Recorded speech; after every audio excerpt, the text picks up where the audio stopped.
안녕하세요. 오늘은 한국의 문화가 어떻게 전 세계에서 외교적 영향력을 발휘하고 있는지에 대해 이야기해보고자 합니다. K컬처는 더 이상 단순한 문화적 현상을 넘어섰습니다. 영화, 드라마, 음악을 통해 전 세계에 한국을 알리는 중요한 외교 수단이 되고 있는데요.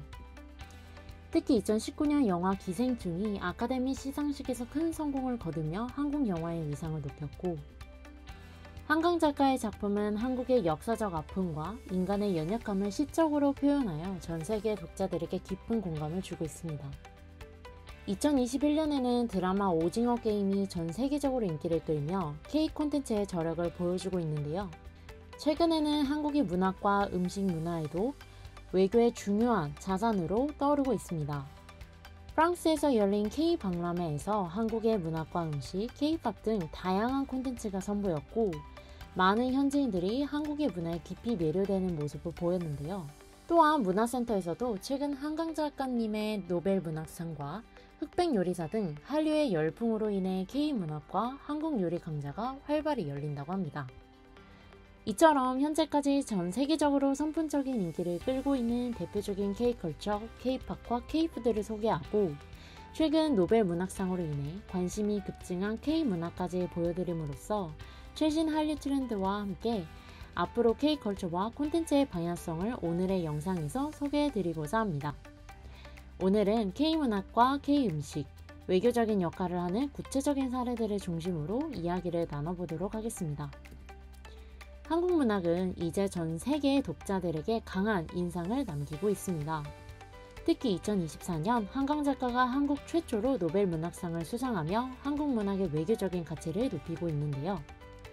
스웨덴 할리먼은 그녀의 작품에 대해서 역사적 트라우마에 맞서며 인간의 생명력을 드러낸다고 평가하기도 했죠. 한강 작가의 노벨 문학상 수상은 단순히 문학적 성과에 그치지 않고 한국에 대한 국제적인 관심을 불러일으키고 있습니다. 각국에서 한국 문화에 대한 관심이 급증하며 문학을 통한 소프트 외교를 활발히 이루어지고 있습니다. 예를 들어 파리와 태국, 필리핀의 한국문화원에서는 한국문학 행사와 도서전을 통해 한국 문화를 알리고 현지 독자들과의 소통을 강화하고 있습니다. 한국 문화를 통해 한국의 역사와 정서를 전달하는 것은 문화적 공감대를 넓히고 한국의 이미지를 긍정적으로 구축하는 데 중요한 역할을 하고 있다고 합니다.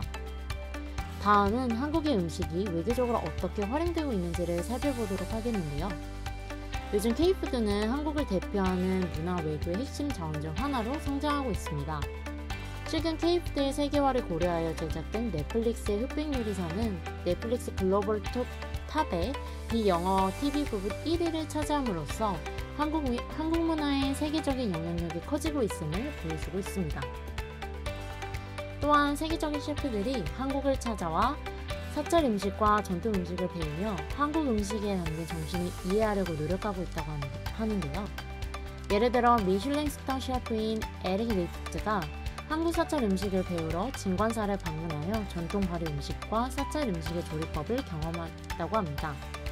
이러한 교류는 한국의 음식 문화를 전 세계에 알리고 한국의 음식 문화에 대한 문화적 가치를 높이는 중요한 계기가 되고 있다고 합니다.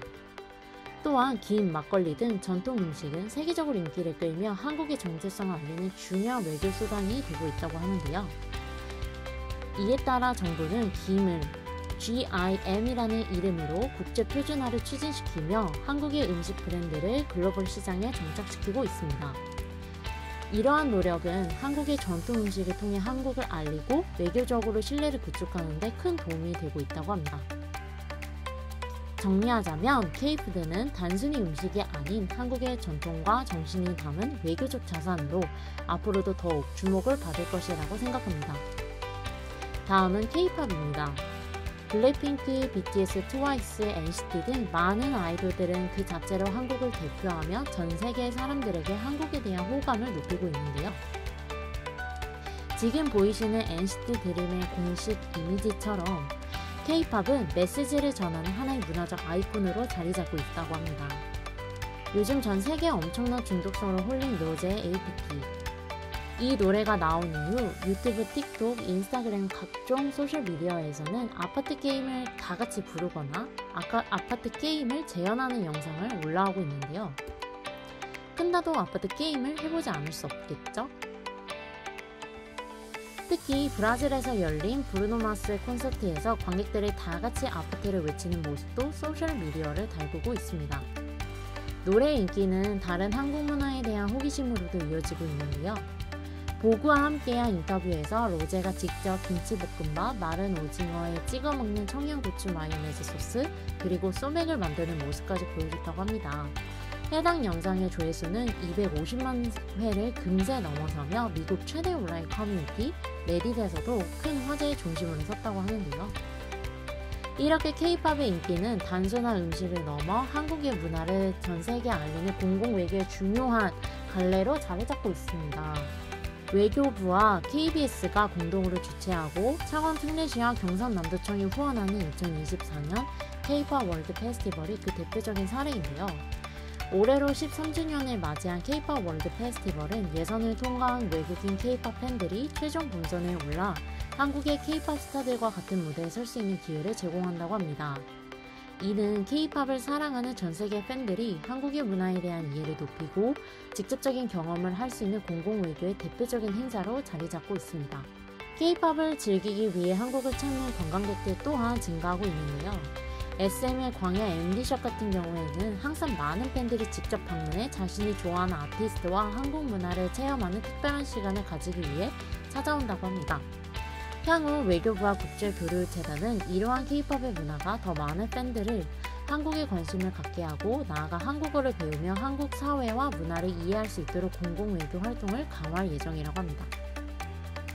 마지막은 K-문화인데요. 오늘날 K-컬처는 음악, 음식, 문학 등 다양한 콘텐츠를 통해 전 세계에 한국을 알리는 대표적인 공공외교의 수단이자 한국의 소프트 파워로 자리 잡고 있습니다.